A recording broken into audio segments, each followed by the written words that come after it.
Okay. Sir Ramesh Biduri.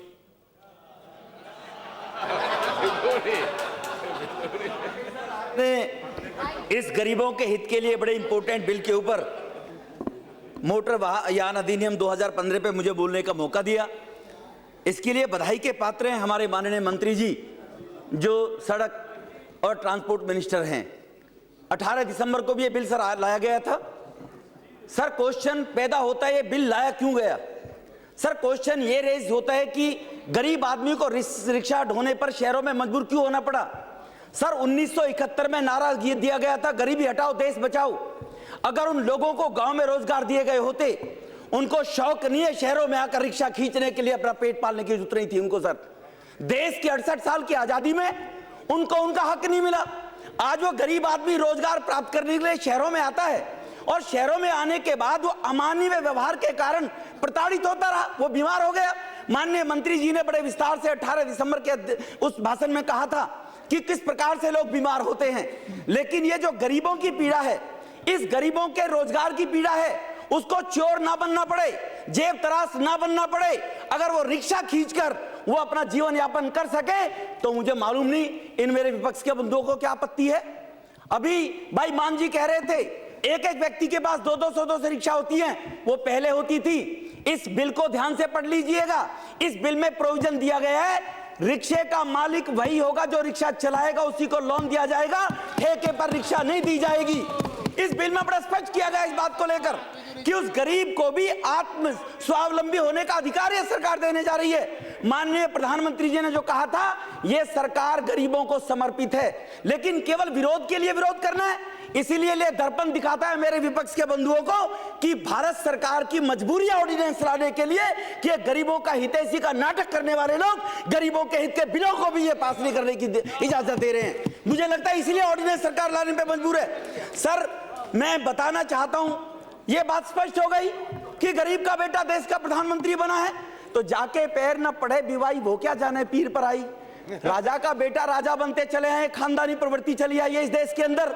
उनको गरीबों की पीड़ा की चिंता नहीं थी सर, इसीलिए आज गरीब का बेटा इस देश का प्रधानमंत्री बना है तो हमारे माननीय मंत्री जी ने उन गरीबों की चिंता को जाहिर किया है।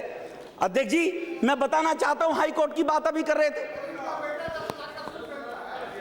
आपने कीमत दी थी, आपने कीमत दी थी। आप पाखंडी बात, गरीब का बेटा था इसलिए बोल रहे हैं, गरीब का बेटा था, विरासत में लेकर नहीं आया। सर हाई कोर्ट की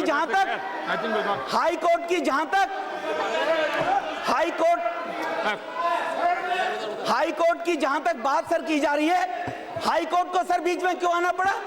अगर किसी भी देश की हाई कोर्ट गरीबों के हित में ऐसा निर्णय देती तो सरकार फिर भी पॉजिटिव रुख अपनाती थी। हाई कोर्ट को सर तब आना पड़ा, दिल्ली हाई कोर्ट को, कि दिल्ली में 15 साल से इनकी सरकार थी, 10 साल से यूपीए की सरकार थी, यूपीए की चेयरमैन माने सोनिया जी बैठी हुई हैं, रामलीला मैदान में 2 साल पहले आश्वासन देकर आई थी हम तुम्हें लाइसेंस देंगे। 2 साल तक उनके रिक्शा सीज होते रहे गरीबों के, वो बेचारे अपना ऋण नहीं चुका पा रहे थे इसमें लिए।